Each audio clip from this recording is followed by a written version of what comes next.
Haleluya, haleluya, puji Tuhan. Saudara-saudara yang dalam kasih Tuhan Yesus, pada pagi hari ini saya akan mengajak kita untuk berdoa. Tuhan, terima kasih buat waktu yang Tuhan beri kepada kami.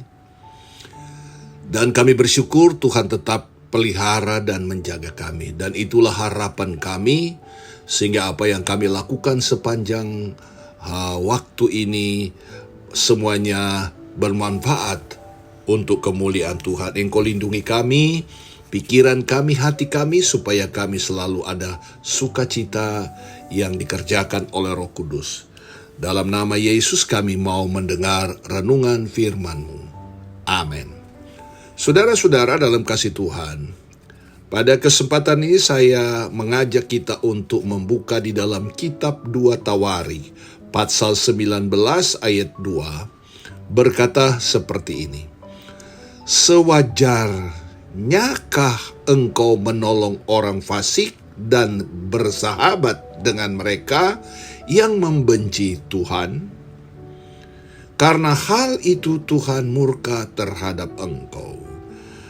Pada kesempatan ini kita akan bicara arti sahabat yang pertama. Sebagai makhluk sosial, kita membutuhkan orang lain karena kita tidak dapat hidup tanpa membangun suatu hubungan atau kerjasama dengan orang lain. Hubungan baik dibina karena adanya kepentingan bersama. Yang seorang memerlukan yang lain, dan berdasarkan itu terjalinlah sebuah persahabatan. Sulit bagi seseorang atau seorang individu hidup seorang diri tanpa berhubungan dengan orang lain. Dan apapun istilahnya, sebuah persahabatan selalu berkaitan dengan kepentingan. Namun, sebagai orang Kristen, kita harus menempatkan Kristus sebagai teladan dan dasar utama dalam membangun hubungan dalam sebuah atau suatu persahabatan. Pentingkah arti sahabat? Persahabatan yang bagaimana agar kedamaian, ketenangan, kebahagiaan, dan keteduhan batin bermukim di dalam hati kita? Kita memerlukan seorang sahabat yang dengan jujur menegur dan membangun iman kita. Dari ayat firman Tuhan yang kita baca jelas menunjukkan bagaimana Yehu menegur Raja Yosafat karena dia telah menjalin hubungan dengan orang-orang fasik, yaitu orang-orang yang tidak mengindahkan perintah Tuhan, suka melakukan kejahatan dan berhati busuk. Oleh sebab itu Yehu memperingatkan Yosafat agar segera mengakhiri hubungan yang terlarang itu. Perhatikan sahabat-sahabatmu itu. Karena bila dibiarkan berlarut-larut akan berakibat fatal bagi dirinya, ya, dan kerajaannya. Alkitab menyatakan dalam dalam Amsal Sulaiman pasal 13 ayat 20, siapa yang bergaul dengan orang bijak menjadi bijak, tetapi siapa berteman dengan orang bebal menjadi malang. Karena di dalam 1 Korintus pasal 15 ayat 33, pergaulan yang buruk merusak kebiasaan yang baik. Jadi kita sebagai anak Tuhan, siapa saja kita perlu bersahabat. Tapi persahabatan itu seperti saya katakan tadi, harus saudara-saudara menempatkan Kristus sebagai teladan dalam persahabatan kita. Kita memperhatikan. Korintus berkata pergaulan yang buruk merusak kebiasaan yang baik. Jangan sampai kita ini sudah menjadi umat Tuhan, sudah ditebus oleh Tuhan, karena mungkin ada rasa toleransi sehingga kita bergaul erat. Bukan kita yang mempengaruhi dia, tetapi dia yang mempengaruhi kita. Perbuatan kita yang tadinya baik sekarang berubah tidak baik. Tadinya kita setia, sekarang tidak lagi setia.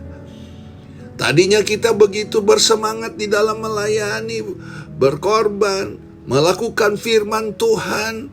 Sekarang tidak lagi karena ada masukan-masukan negatif yang mempengaruhi perbuatan kita yang baik. Seorang sahabat yang baik akan menegur dan dengan jujur ketika ia mengetahui kesalahan yang dilakukan sahabatnya. Ia tidak peduli sebagaimana reaksi sahabatnya itu. Yang penting ia tidak mau melihat sahabatnya terjerumus ke dalam pergaulan yang tidak benar. Ya. Di pemandangan Tuhan. Seorang sahabat yang sejati melihat sahabatnya dalam kesusahan tidak menghindar atau menjauh, tetapi segera memberikan pertolongan.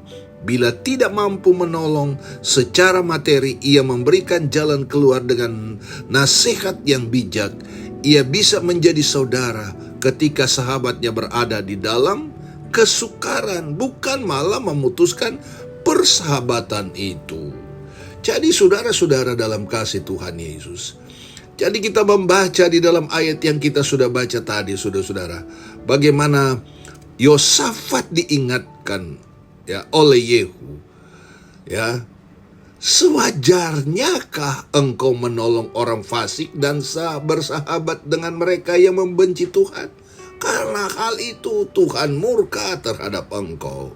Jadi saudara-saudara dalam kasih Tuhan, mari kita bersahabat dengan baik, saling mensupport sesuatu yang baik, ya, saling memberikan arahan, dorongan sesuatu yang baik, sehingga persahabatan kita betul-betul hanya nama Tuhan dipermuliakan. Bukan kita yang merasa hebat, merasa bisa, tetapi di dalam persahabatan kita, siapapun kita bersahabat, biarlah menempatkan Kristus sebagai Tuhan dan Juru Selamat untuk menjadi dasar dalam persahabatan kita. Saling membangun satu dengan yang lain.